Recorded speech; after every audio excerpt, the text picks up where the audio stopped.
Hello students, अस्सलाम वालेकुम। आज का हमारा जो टॉपिक ऑफ डिस्कशन है वो है साइटोलॉजी और cell biology.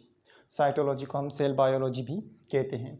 The word cytology is the combination of two Greek words, काइटोस का मतलब है सेल और लोगोस का मतलब है रीज़न, थॉट और study. So the definition is it is branch of biology that deals with the study of cell.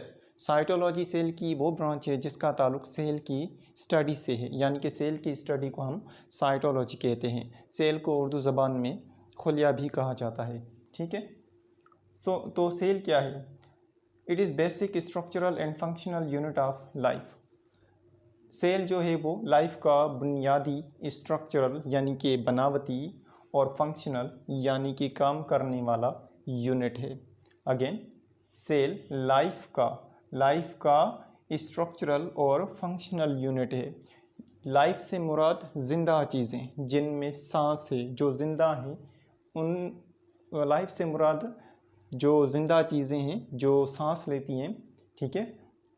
तो जो ज़िंदा चीज़ें हैं, जो लिविंग थिंग्स हैं, उनका जो फंक्शनल यानी कि काम करने वाला और स्ट्रक्चरल यानी कि बनावटी जो यूनिट है उसे सेल कहा जाता है। तो सेल जो है वो ज़िंदा चीज़ों का बुनियादी, बनावटी और काम करने वाला यूनिट है। यानी कि सेल जो है वो लाइफ का यानी कि लिविंग थिंग्स का बुनियादी स्ट्रक्चरल यूनिट भी है और फंक्शनल यूनिट भी है। ठीक है।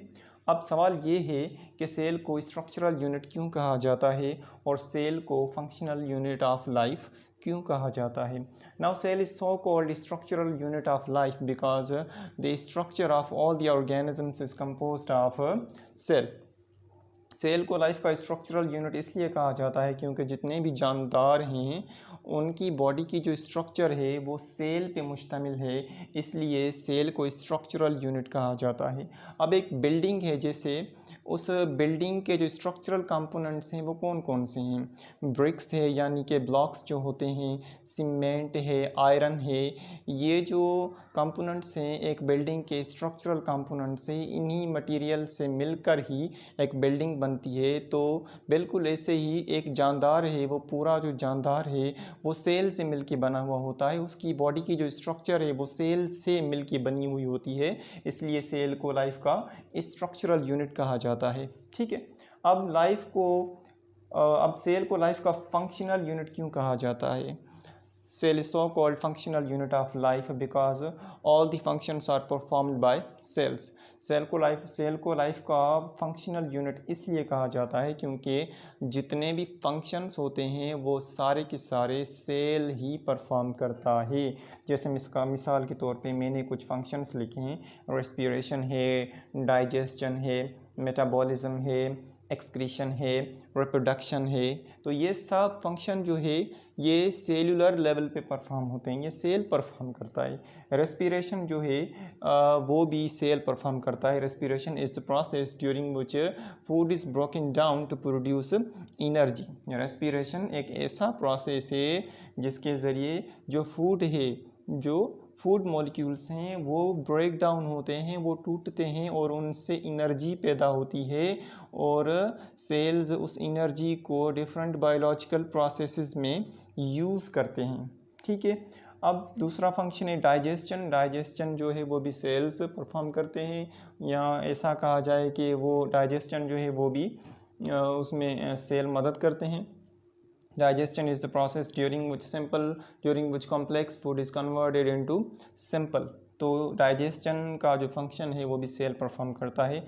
मेटाबॉलिज्म क्या है? मेटाबॉलिज्म जो है उसे हम ऐसे डिफ़ाइन करेंगे कि सेल के अंदर जितने भी केमिकल रिएक्शंस हो रहे हैं उसे हम मेटाबॉलिज्म कहते हैं, और मेटाबॉलिज्म जो है वो लाइफ की डिफाइनिंग प्रॉपर्टी है, तो ये भी सेलुलर लेवल पे होता है। ठीक है। दूसरा जो फंक्शन है वो है excretion. Removal of waste products from the body is called excretion. अब बॉडी में जो वेस्ट प्रोडक्ट्स बनती हैं वो भी सेलुलर लेवल पे बनती हैं और उनका जो है एक्सक्रीशन होना है, यानी कि उनका बॉडी से रिमूव होना है। उस जो प्रोसेस को हम कहते हैं एक्सक्रीशन। तो एक्सक्रीशन का जो फंक्शन है वो भी सेल परफॉर्म करता है। एक्सक्रीशन यानी कि removal of waste products from the body. हमारे जिस्म से जो बेकार मादों का खारिज होने वाला जो अमल है उसे एक्सक्रीशन कहा जाता है। अब जो अगला फंक्शन है वो है reproduction. Ability to produce offspring is called reproduction. औलाद पैदा करने की सलाहियत को रिप्रोडक्शन कहा जाता है। ये फंक्शन भी सेल परफॉर्म करता है। आपने पढ़ा होगा sperm cell which comes from father and egg cell which comes from mother, sperm cell and egg cell fused to form zygote। zygote जो है उसके बाद उससे एम्ब्रियो बनता है और एम्ब्रियो जो है वो एक बेबी को जन्म देता है। ठीक है, तो ये सारे के सारे जो मैंने आपको फंक्शंस बताए, रेस्पिरेशन है, डाइजेशन है, मेटाबॉलिज्म है, एक्सक्रीशन है, रिप्रोडक्शन है, ये सारे के सारे जो फंक्शंस हैं ना ये सेल परफॉर्म करता है।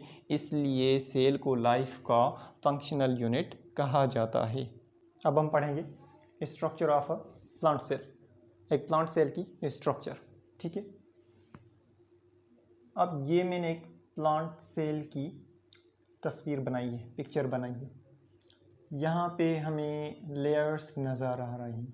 ठीक है, ये जो रेड कलर के साथ जो आउटर मोस्ट लेयर है प्लांट सेल का उसे कहा जाता है सेल वॉल। ठीक है, अब सेल वॉल के अंदर ग्रीन कलर से जो एक लेयर बना हुआ है, एक मेम्ब्रेन बनी हुई है, उसे कहा जाता है सेल मेम्ब्रेन।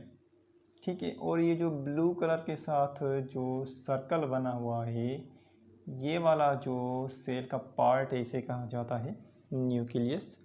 अब न्यूक्लियस और सेल मेम्ब्रेन के दरमियान में ये जो पार्ट है इसे कहा जाता है साइटोप्लाज्म। ठीक है, अब एक एक करके हम इनकी डेफिनेशंस पढ़ते हैं। Cell wall, what is cell wall? It is outermost non-living hard protective layer found in plant cell, bacterial cell and fungal cell। Cell wall जो होता है वो सेल का आउटर मोस्ट लेयर होता है। ठीक है, आउटर मोस्ट यानी कि जो सबसे बाहर वाला लेयर हो। ठीक है, और ये नॉन लिविंग होता है और ये हार्ड होता है और प्रोटेक्टिव होता है, यानी कि ये सेल की हिफाजत करता है। ठीक है, तो जो सेल वॉल होता है वो एक प्लांट सेल का आउटर मोस्ट यानी कि बाहर वाला, सबसे बाहर वाला, नॉन लिविंग यानी कि गैर जानदार, हार्ड यानी कि सख्त और हिफाजत करने वाला लेयर होता है। ठीक है, और ये कौन कौन से सेल्स में पाया जाता है? Found in plant cell. Plant के सेल में सेल वॉल प्रेजेंट होता है, बैक्टीरियल सेल में सेल वॉल प्रेजेंट होता है और फंगल सेल में सेल वॉल प्रेजेंट होता है। याद रहे, एनिमल सेल में सेल वॉल एब्सेंट होता है। ओके, तो जो सेल वॉल होता है वो सेल का outer most non living hard protective layer होता है। ओके, उसके बाद जो लेयर है, उसके बाद जो मेम्ब्रेन है उसे कहा जाता है सेल मेम्ब्रेन। सेल मेम्ब्रेन जो होता है वो सेल वॉल के इनसाइड होता है, सेल वॉल की इनर साइड पे होता है, सेल वॉल के अंदर होता है। सो the definition is it is thin and flexible membrane. जो सेल मेम्ब्रेन होता है ना वो थिन होता है और फ्लेक्सिबल होता है। ठीक है, हार्ड नहीं होता, फ्लेक्सिबल होता है और थिन होता है, पतला सा होता है। Thin and flexible membrane found inner to the cell wall. जो सेल मेम्ब्रेन होता है वो सेल का थिन और फ्लेक्सिबल मेम्ब्रेन होता है और सेल वॉल के अंदर, सेल वॉल की इनर जो साइड है उसमें पाया जाता है। जैसे ये जो डायग्राम है यहाँ पे रेड कलर से सेल वॉल मैंने बनाया हुआ है और सेल वॉल की अंदर वाली साइड में जो ग्रीन कलर वाला जो ये लेयर है इसे सेल मेम्ब्रेन कहा जाता है। इसलिए मैंने डेफिनेशन में लिखा है कि it is found inner to the cell wall. जो सेल मेम्ब्रेन होता है वो सेल वॉल के अंदर वाली साइड में पाया जाता है। ओके, उसके बाद जो नेक्स्ट सेल का पार्ट है उसे कहा जाता है साइटोप्लाज्म। साइटोप्लाज्म क्या है? It is jelly like part present between nucleus and cell membrane. Cytoplasm जो होता है वो सेल का ना जेली लाइक पार्ट होता है और साइटोप्लाज्म सेल मेम्ब्रेन और न्यूक्लियस के दरमियान में पाया जाता है। इसलिए ऐसा भी कहा जाता है कि part of cell which is present in between nucleus and cell membrane is called cytoplasm. Okay, उसके बाद जो नेक्स्ट जो इम्पोर्टेंट पार्ट है सेल का वो है न्यूक्लियस। न्यूक्लियस क्या है? It is important part of cell which control all the activities of cell. Nucleus cell का इम्पोर्टेंट पार्ट होता है, बहुत ही अहम पार्ट होता है जो सेल की सारी एक्टिविटीज़ को कंट्रोल करता है।